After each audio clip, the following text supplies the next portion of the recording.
adanya his palsu atau lama-lama hisnya jadi adekuat, ya kan? Hisnya kan adekuat. Nah, lahirlah nih ceritanya si apa tuh? Dia kan terimplantasasi nih di sini nih. Lepas kan dia. Nah, selama ini kan sirkulasi uteroplasenta berasal dari plasenta. Nah, berarti bekas lepasnya plasenta ada nggak pembuluh darah yang terbuka? Ada. Ada. Nah, tugasnya oksitosin ada di miometrium menimbulkan kontraksi. Kontraksi ini dia. Nah, kontraksinya oksitosin sifatnya vasokonstriksi. Vasokonstriksi itu memperkecil area. Makanya terjadi nanti pada saat nifas ada apa namanya?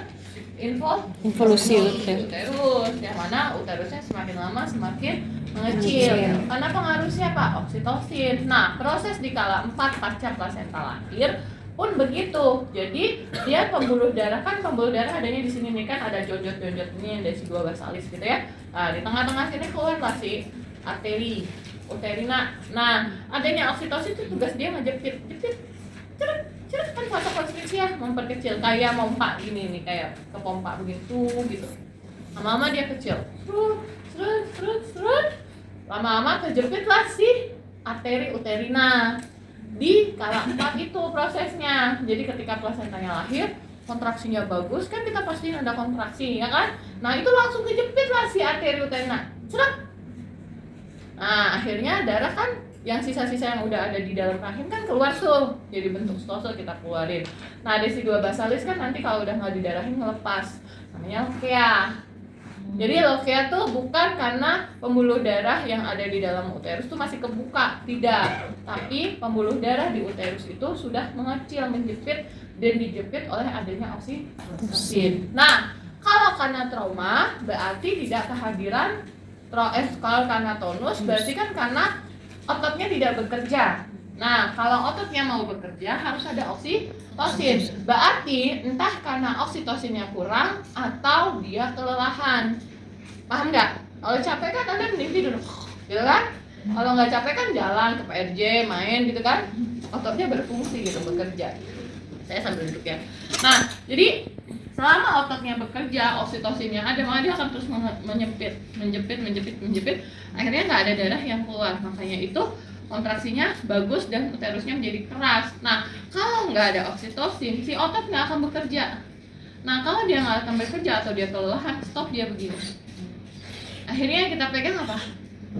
Lembek. Ya, peganglah perut ibu semua. Nah, isinya lemak, jadi lembek, ya kan? Coba pegang sini. Keras nggak? Ya punya saya sih lembek. Keras kan? Nah, ini otot kita terus bekerja, ATP dan lain sebagainya. Nah, sama rahim tuh begitu, ya. Jadi kalau misalnya dia lembek, berarti kemungkinan besar tidak ada oksitosin di dalam tubuh, atau kadarnya menurun, atau ototnya lemah, capean. Oleh karena itu kita bikin apa? Kita bikin dia tetap untuk berkontraksi agar tidak terjadi perdarahan, ya kan? Nah, kalau ototnya lemah, tidak berkontraksi, tidak ada oksitosin, berarti arterinya kebuka nggak? Kebuka. Jantung memompa nggak? Memompa darah. Jadi jantung tetap memompa darah. Nah, karena dia belum ketutup, jadi bawaannya jantung tuh masih ada janin yang harus dikasih darah, ya kan? Akhirnya volume darah yang harus diproduksi oleh sistem metabolisme tubuh sehingga bisa menjadi cairan ekstraseluler yang nanti akan diserap menjadi cairan intraseluler dan nantinya akan menjadi darah. Paham ya? Proses metabolismenya panjang. Nah, sekarang karena ada infus yang prosesnya langsung masuk ke darah dan menjadi aliran cairan, menambah cairan pada sistem peredaran darah dan langsung bisa dimetabolisme oleh tubuh. Oleh karena itu, penanganan perdarahan pada ibu adalah bagaimana caranya kontraksi uterus cepat kembali dengan benar. Yang kedua, bagaimana caranya mengembalikan cairan yang sudah keluar. Kembali lagi kita cukup. Nah, pemberiannya harus berbarengan. Jadi cara penanganannya yang paling gampang apa? Pasang infus, kasih oksitosin. Habis itu ngapain? Habis itu pastikan uterusnya berkontraksi. Nah, caranya diapain? Massage, ya. atau yang orang bilang KBI, dan KBE. KBE. Jadi kalau KBE kan cuma di luar yang dimasas lambu, perut, ya kan? Belum tentu sampai ke rahim. Berarti caranya biar dia cepat berkontraksi, darahnya kita tekan, ganti untuk kontraksinya yaitu dengan KBI. Jadi pembuluh darah yang ada di dalam rahim kita tutup pakai tangan kita tekan, jadi darahnya enggak keluar. Nah kita tekan, nah itu sama seperti kita sedang memompa, memasas di dalam rahim. Jadilah kontraksinya bisa cepat kembali. Dari sini kita masukkan oksitosin sintesis yang akan menimbulkan kontraksi. Nah dari dalam kita tahan pembuluh darahnya biar dia tidak terjadi perdarahan. Cairannya masuk. Nah itulah penanganan perdarahan secara umum. Oke, paham ya? Nah, kemudian itu yang disebabkan karena tonus. Berarti kalau kita mau memastikan itu tonus, yang harus kita pastikan apa? Tidak ada apa? Ke penyebab yang kedua, tidak ada sisa plasenta. Kenapa sisa plasenta menjadi hal yang wajib kita periksa kedua setelah tonus? Karena plasentanya kan nempel dengan adanya oksitosin. Jadi plasenta itu kan gini ya, nempelnya tuh begini. Plasenta itu nggak benar-benar nempel di rahim, nempel terimplantasi itu nggak benar. Kalau nempel banget ya akan bermasalah. Yang pertama jadi inkompatibilitas. Yang kedua kalau dia cocok berarti dia menjadi plasenta akreta atau inkreta. Jadi plasenta yang normal nempelnya begini, nggak nempel begini, paham ya? Jadi dia gini. Nah, ketika uterus di sini berkontraksi, ketekan nggak dia? Ketekan. Nah, lama-lama lepas nggak? Lepas. Nah, kenapa sisa plasenta itu bisa menimbulkan perdarahan? Karena ada bagian yang masih nempel dan dia berusaha untuk ngeluarin. Nah, kalau udah yang bagian yang paling kecil kan susah dia nekennya. Akhirnya dia akan bekerja terus nggak nih? Bekerja. Nah, idealnya kan dia nempel. Kalau yang sisanya lepas kan dia bekerja terus, jadi dia kejepit kan. Yang area ini kejepit nggak? Kejepit. Tapi kan area ini nggak kejepit. Yang di sini.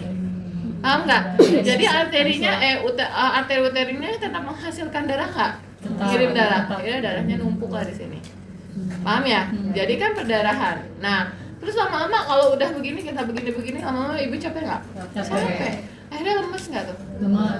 Lemes lah nih si otot. Ya, lah lemesnya otot akhirnya walaupun oksitosinnya banyak, tapi ototnya lemes, lama-lama oksitosinnya sedikit nggak? Sedikit. Akhirnya yang terjadi adalah dia tidak bisa lagi bervasokonstriksi. Akhirnya penutupan arteri uterina tidak lagi menjadi sempurna. Gara-gara apa?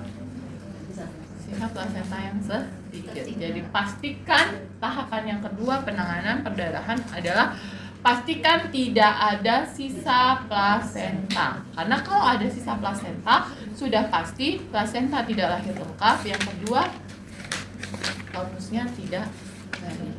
Jadi nggak mungkin sisa plasenta, tapi uterusnya berkontraksi dengan bagus. Kotilodonnya nggak lengkap. Pegang uterusnya keras, nah itu nonsen. Itu udah include kan. Kalau ada sisa plasenta, uterus pasti lembek. Ya, paham ya? Karena sistemnya masih seperti itu. Nah, yang kedua sudah. Sekarang masuk yang ketiga.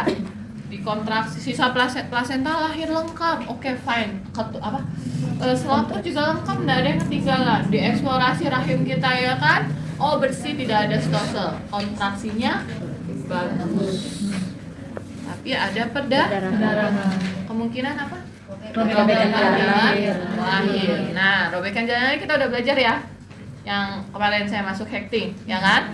Apakah ada derajat 1, 2, atau 3? Apakah ada arteri yang robek sehingga perdarahan menjadi aktif? Dijahit perineumnya tidak ada perdarahan aktif, masih ada perdarahan. Berarti kita harus cek porsinya.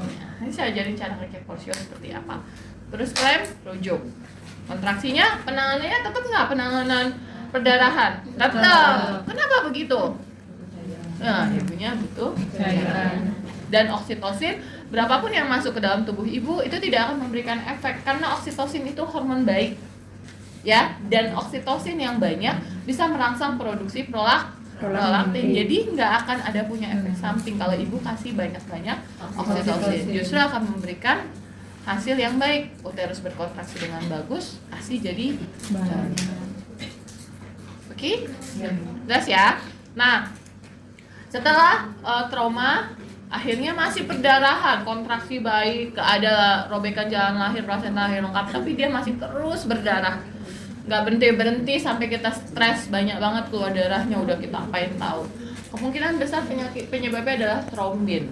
Nah, saya sendiri belum pernah nemuin perdarahan karena trombin. Tapi kalau perdarahan karena yang tadi 2 poin tadi itu saya udah pernah.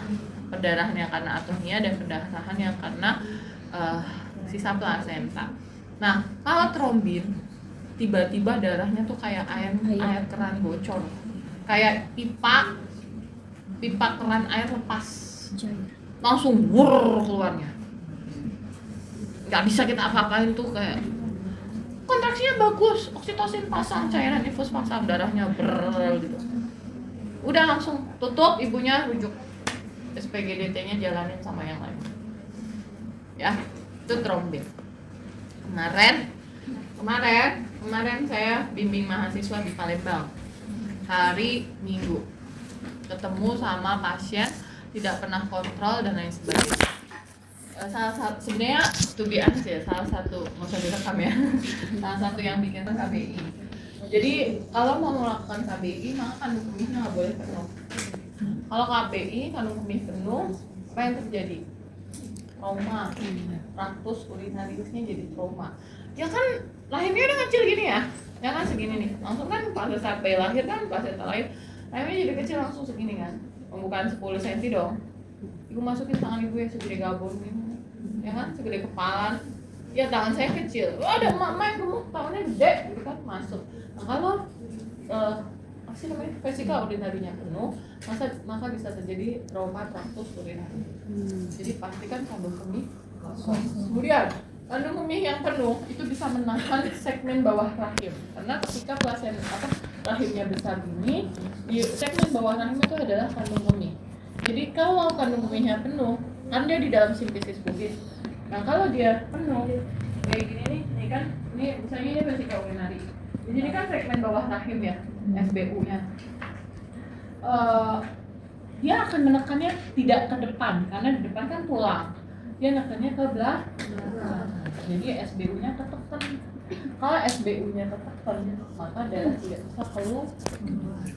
Jadi yang terjadi akan ada stol menjadi besar tidak bisa keluar, ya, mempengaruhi perdarahan itu sendiri. Ya, paham? Jadi tidak tidak mengatasi perdarahan, justru memperberat konsep perdarahan. Jadi harus memastikan kandung kemih ibu kosong. Jadi ketika penanganan perdarahan, cek ibu termasuk cek kandung kemih. Ya, kalau penuh kateter. Jangan suruh kencing, kateter.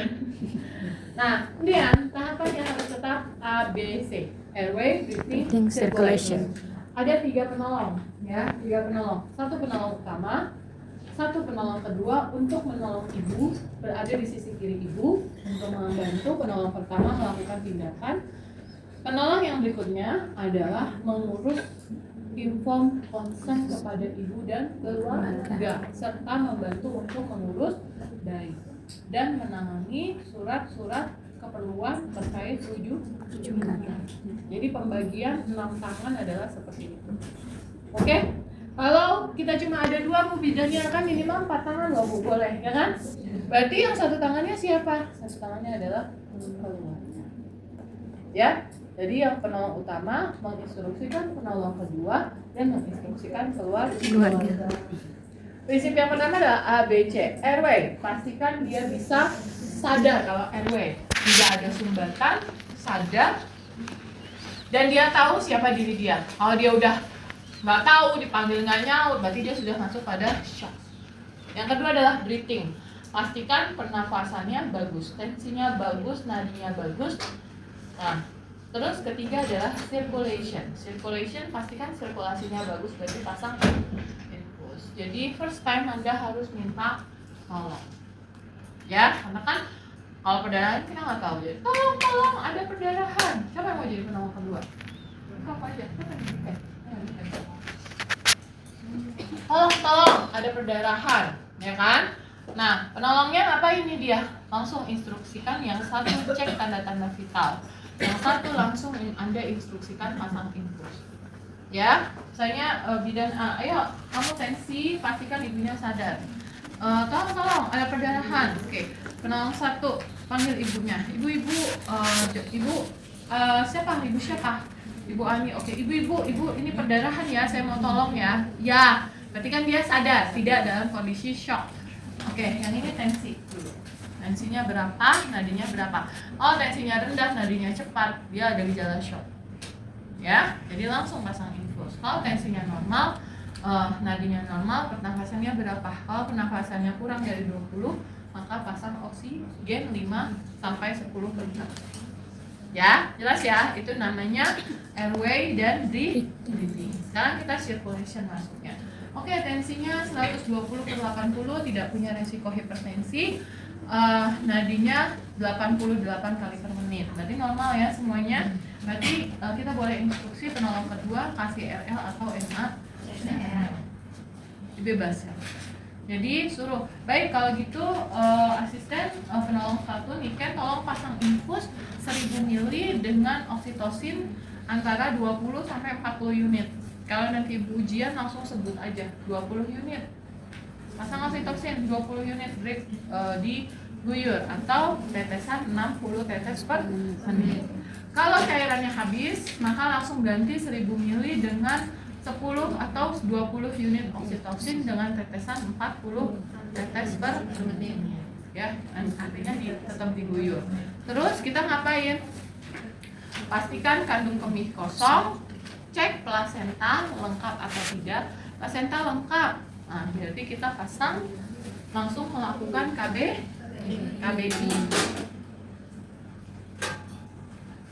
Minta handscoon panjang ya. Handscoon pendek, handscoon panjangnya nggak ada. 20 unit oksitosin 60 tetes per menit. Kalau ibu, ya ini kan 1000 ml dan rata-rata kan nggak banyak yang punya 1000 ml ya. Nah, ibu bisa kasih dia 2 jalur atau 500 dengan tetesan yang cepat. Ya, terserah. Yang penting rehidrasi secepat mungkin. Ya, udah kan? Terus habis itu suntik IM. Oksitosin 10 unit. Silakan suntik oksitosin 10 unit ya. Kalau perdarahannya banyak, siapa yang ambil handscoon? Ya, maka Anda boleh kasih asam pranek sama secara IV. Ya, kemudian kalau cairannya habis, ganti lagi dengan 510 unit 28 tetes per menit, gitu ya. Buatannya seperti itu. Terus kita lakukan, perdarahannya masih banyak, kita lakukan KBI. Ya. Nah, ceritanya kita akan pakai handscoon pendek ya.